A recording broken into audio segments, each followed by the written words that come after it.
नमस्कार, मैं हूं डॉक्टर श्वेता शुक्ला और आप देख रहे हैं मेरा चैनल। इस चैनल में एक बार फिर मैं आपके साथ हाजिर हूं, आज एक नई समस्या और उसके समाधान के साथ।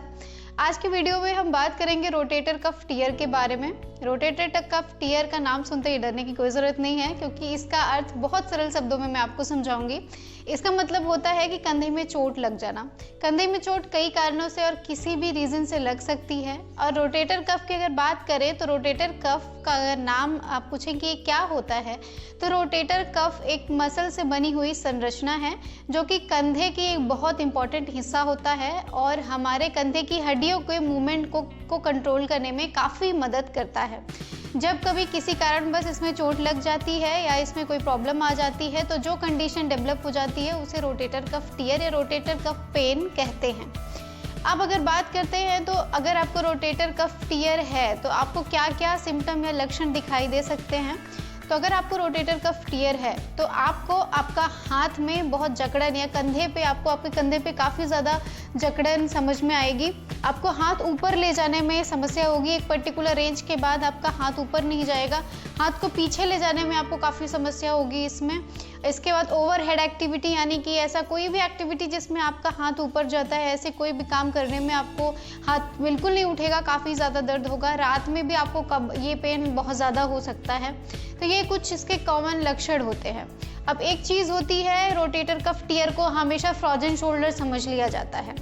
हमेशा हर एक कंधे का दर्द फ्रोजन शोल्डर नहीं होता है। रोटेटर कफ टियर को भी हमें फिजिकल टेस्ट और कुछ इमेजिनेशन जैसे कि एक्सरेज एमआरआई के थ्रू स्क्रीन करके हमें पता लगाना होता है।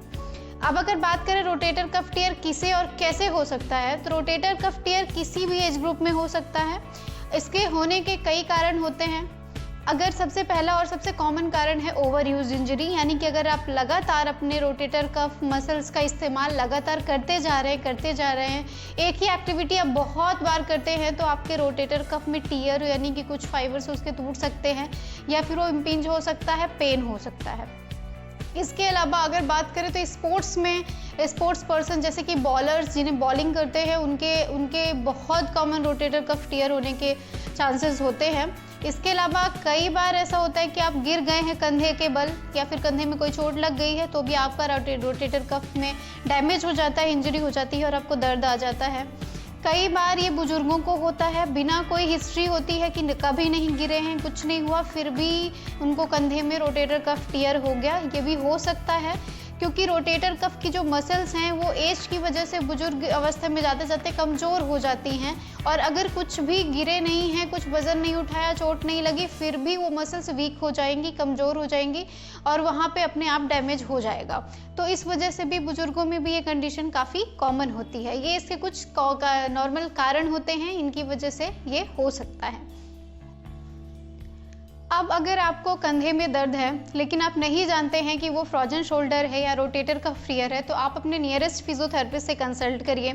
वो आप जब उनके पास जाएंगे तो वो कुछ फिजिकल टेस्ट करेंगे, उसके माध्यम से वो आपको बता देंगे कि आपका रोटेटर कफ टियर है या फ्रोजन शोल्डर है। इसके अलावा वो स्क्रीनिंग भी करा सकते हैं, जैसे कि एमआरआई, एक्सरे, स्कैन निकलवा सकते हैं, उसके माध्यम से भी वो डायग्नोसिस को कंफर्म कर सकते हैं। अपने से इलाज ना करें जब तक आपका डायग्नोसिस कंफर्म ना हो। और अगर आपका एक बार डायग्नोसिस कंफर्म हो जाता है कि आपको रोटेटर कफ टियर है, तो इस वीडियो में आगे मैं उसका समाधान बताने वाली हूँ। सबसे ज़्यादा तो इम्पॉर्टेंट चीज़ है आपको आइसिंग, जो मैं हमेशा कहती हूँ आइसिंग अप्लाई करनी चाहिए। जहाँ पे जिस कंधे में आपको दर्द है वहाँ बर्फ़ से सिकाई करिए। लगभग 20 मिनट के लिए हर 4 घंटे 5 घंटे के अंतराल में आप बर्फ़ से सिकाई करिए और उसके साथ साथ इस वीडियो में आगे बताई हुई एक्सरसाइज को परफॉर्म करिए। अगर आपको rotator cuff tear minor grade में है तो वो इस एक्सरसाइज से बिल्कुल ठीक हो जाएगा। इसको ठीक होने में कितना समय लगता है ये आपकी इंजरी पे डिपेंड करता है। अब अगर ग्रेड्स की बात करें तो इसमें कुछ ग्रेड होते हैं, टूटने के या डैमेज होने के ग्रेड होते हैं रोटेटर कफ के। मतलब कि अगर आपका रोटेटर कफ के थोड़े फाइबर डैमेज है या वो सिर्फ उसमें स्ट्रेन आ गया है, तो वो बड़े आराम से कम समय में और सिर्फ फिजियोथेरेपी की सहायता से ठीक हो सकता है। लेकिन अगर आपको 3rd ग्रेड इंजरी हो गई है, आपके पूरा रोटेटर कफ पूरी तरह से टूट चुका है, तो आपको सर्जरी करवाने के लिए जाना होगा। और सर्जरी के बाद आपको फिजियोथेरेपी के माध्यम से अपनी रेंज और अपनी शोल्डर स्ट्रेंथ को नॉर्मल लेके आना है। तो ये कुछ प्रोसीजर होते हैं। चलिए अब बात करते हैं कि अगर आपको माइनर रोटेटर कफ टियर है और या फिर आप सर्जरी हो गई है आपकी, उसके बाद आपको क्या क्या, अगर आपके रोटेटर कफ टियर का रिकंस्ट्रक्शन हो गया है उसके बाद आपको क्या क्या एक्सरसाइज करनी चाहिए उसके बारे में बात करते हैं। तो चलिए देखते हैं वो क्या एक्सरसाइजेस है। तो स्टार्ट करते हैं फर्स्ट एक्सरसाइज से। फर्स्ट एक्सरसाइज में इस तरीके से आप चेयर का इस्तेमाल कर सकते हैं। फर्स्ट एक्सरसाइज का नाम है पेंडुलम एक्सरसाइजेस। इसे कैसे करना है वो मैं आपको दिखा रही हूँ। आप इस तरीके से चेयर के सामने इस तरीके से खड़े हो जाएं और अब मेरा ये हाथ में मुझे अगर रोटेटर कफ टियर है तो इस हाथ को एकदम लूज छोड़ दें, एकदम ढीला छोड़ दें और इसको एकदम लूज छोड़ के पेंडुलम मूवमेंट, जैसे पेंडुलम मूव करता है बिना कि कोई ताकत लगाए आप इसको पूरा लूज छोड़ दें और आगे पीछे कम से कम 20 से 25 बार आगे पीछे इसको ऐसे मूव करें। इसके बाद इसको राइट से लेफ्ट, अंदर बाहर की तरफ इस तरीके से मूव करें और ऐसे ही आप इसी हाथ से लूज करके पेंडुलम मूवमेंट में ही आप धीरे धीरे एक सर्कल बना सकते हैं हाथ से और opposite circle clockwise anti clockwise 20 to 25 times इस एक मूवमेंट को ज़रूर करें। तो ये थी फर्स्ट पेंडुलम एक्सरसाइज जो कि बहुत इजी है और आपको बिना किसी दर्द के और बिना किसी पेन के इसमें काफ़ी रिलीफ मिलने वाला है। नेक्स्ट एक्सरसाइज की हम अगर बात करें तो नेक्स्ट एक्सरसाइज भी बहुत ही सिंपल है। आपको इस तरीके से सीधे खड़े हो जाना है और आपको एक हाथ, जैसे मेरा राइट हैंड में मैंने बताया कि अगर मुझे रोटेटर कफ टियर है तो इस हाथ को मुझे ऐसे सामने की ओर 45 डिग्री की ओर इतना ऊपर उठाना है, सिर्फ इतना, और इतना उठा के और मुझे यहाँ पे 10 काउंट करना है। 1 2 3 4 5 6 7 8 9 10, then back to the normal. याद रखना है ज़्यादा हाथ ऊपर नहीं उठाना है, सिर्फ रेंज इतनी ही जानी चाहिए। 1 2 3 4 5 6 7 8 9 10, रिलैक्स। इसे भी 10 से 15 बार ज़रूर करें। हमें रोटेटर कफ टियर होता है तो स्टार्टिंग में हमें बहुत ज़्यादा दर्द होता है। तो नॉर्मली अगर मैं आपको बोलूँ कि आप डायरेक्ट हाथ को ऊपर उठाइए तो तकलीफ़ होगी। तो इस स्टिक की सहायता से, इस छड़ी के माध्यम से आप घर पे कोई भी ऐसी छड़ी का इस्तेमाल कर सकते हैं। आप इस मूवमेंट को बहुत आसान और बहुत ही ईजी बना सकते हैं। तो इस एक्सरसाइज में आपको क्या करना होता है, आप सीधा चेयर पे बैठ जाएं और इस तरीके से दोनों हाथों से, अब अगर मुझे राइट साइड में, जैसा कि मैंने कहा कि रोटेटर कफ का पेन है, तो इस तरीके से मैंने दोनों हाथों से छड़ी पकड़ ली और इस तरीके से दोनों हाथों को ऊपर उठा दिया। आपकी कोहनी स्ट्रेट रहनी चाहिए और इस तरीके से इसको आप ऊपर नीचे 20 से 25 बार इस एक्सरसाइज में आप इसको ऊपर नीचे कर सकते हैं।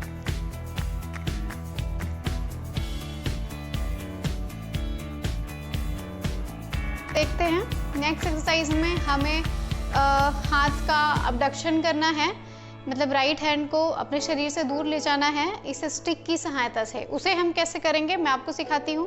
अपने लेफ्ट हैंड या नॉर्मल हाथ से इस तरीके से छड़ी को पकड़ लें और ये मेरा राइट हैंड है जिसमें मुझे प्रॉब्लम है। इस तरीके से यहाँ पे छड़ी को बीच में एकदम सेंटर पे आप प्रेस करें और इस छड़ी को आपको इस हाथ की सहायता से इस तरीके से बॉडी से दूर ले जाना है। abduction with stick 2 3 4 5। इस तरीके से आप इस एक्सरसाइज को भी 10 से 15 बार जरूर करें। अब आते हैं अगली एक्सरसाइज में। अगली एक्सरसाइज में हमें एक्सटर्नल रोटेशन इसी छड़ी की सहायता से करना है। तो मुझे राइट हैंड में प्रॉब्लम है तो मैंने इस तरीके से छड़ी को यहाँ पे पकड़ा हुआ है और इस तरीके से यहाँ पे सेंटर, एकदम पाम के सेंटर में मैंने छड़ी को प्रेस किया और इस हाथ को या कोहनी को मुझे इस तरीके से सटा के रखना है अपने शरीर से और इस तरीके से मैं इसका internal rotation and external rotation perform करूँगी। इसकी सहायता से मूवमेंट बहुत आसान हो जाता है। स्टिक की सहायता से दर्द भी कम होता है और आराम से हाथ धीरे धीरे जाने लग जाता है और मसल्स भी स्ट्रेंथन हो जाती हैं। इसे भी आप 10 से 15 बार ज़रूर करें। हमारी नेक्स्ट एक्सरसाइज है वॉल स्लाइड के बारे में। वॉल स्लाइड एक्सरसाइज बोलते हैं इसको। इसमें अगर मुझे इस हाथ में दर्द है तो रोटेटर कफ टियर है या डैमेज है तो मैंने इस तरीके से इसको रखा और इसको धीरे धीरे मुझे दीवार की सहायता से ऊपर की ओर स्लाइड करते हुए कोहनी को सीधा करना है और फिर दूर जाते हुए मोड़ना है, नीचे आना है, फिर ऊपर जाते हुए मुझे इसे सीधा करना है और फिर नीचे आते हुए मुझे इस तरीके से हाथ को नीचे लेके आना है। इसे भी 10 से 15 बार इस एक्सरसाइज को भी ज़रूर करें। इसके बाद नेक्स्ट एक्सरसाइज स्टिक से ही है। इस तरीके से आपको करना है, पीछे से करना होगा। मैं आपको पीछे के शॉट से दिखा देती हूँ इसे कैसे करना है। इस तरीके से आपको खड़े हो जाना है। जैसे कि मेरा अगर ये हाथ डैमेज है, मुझे इस हाथ में प्रॉब्लम है, तो इसको मैं नीचे रखूँगी और जो नॉर्मल हाथ है इसको मैं इस तरीके से ऊपर रखूँगी और इस तरीके से ऊपर वाले हाथ से नीचे वाले हाथ को खींचना है और इस तरीके से हल्का हल्का मूवमेंट मुझे देना है। ऐसा करने से आपको दर्द भी कम होगा और धीरे धीरे आपका हाथ पीछे भी जाने लग जाएगा। इस मूवमेंट को ऐसे हल्के हल्के करें। आप छड़ी की जगह टॉवल का भी इस्तेमाल इस एक्सरसाइज में कर सकते हैं। इसे भी आप 25 से 30 बार कम से कम ज़रूर करें। जितना आप सह सकते हैं उतने टॉलरेंस से स्टार्ट करें, धीरे धीरे इसकी रेंज बढ़ जाएगी। इसके बाद बात करते हैं नेक्स्ट एक्सरसाइज की। इस एक्सरसाइज को प्रेयर पोज या चाइल्ड पोज भी बोलते हैं। इस एक्सरसाइज में आप दोनों हाथों का इस्तेमाल करें। इस हाथ में मुझे अगर रोटेटर कफ डैमेज है तो इस तरीके से धीरे धीरे इसको ऊपर की ओर खिसकाते जाएं और अपनी बॉडी की ओर नीचे लेते जाएं। जितना हो सके इसको सीधा करें और फिर वापस इसको मोड़ें इस तरीके से। फिर वापस स्लाइड करते हुए इसको सीधा करें और वापस इस तरीके से इसे मोड़ें। इसे भी आप 10 से 15 बार इस एक्सरसाइज को ज़रूर परफॉर्म करें।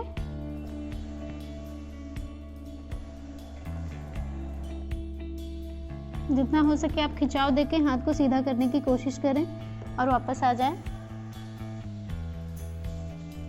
अगली एक्सरसाइज में हम इस तरीके से थेराबैंड का इस्तेमाल करेंगे। थेराबैंड की सहायता से इस एक्सरसाइज को करेंगे। इस तरीके से आप किसी दरवाजे पे ऐसे इसको फंसा लीजिए और इसको अपने हाथों में इस तरीके से रैप करके आपको सिंपली इसको इस तरीके से मूवमेंट करना है। इसे भी आप 10 से 15 बार इस एक्सरसाइज को ज़रूर परफॉर्म करें। अगली एक्सरसाइज में आप इस तरीके से टॉवल का इस्तेमाल करके अपने एल्बो को स्टेबल कर लीजिए और यहाँ पे थेराबैंड को होल्ड करके और अपने बेली बटन को यानी कि अपनी अम्बिलिकल कॉर्ड को प्रेस करना है। ये बहुत हल्का सा मूवमेंट होता है जिसमें आपको हाथ को पुल करना है और लास्ट में अपनी बेली बटन को प्रेस करना है।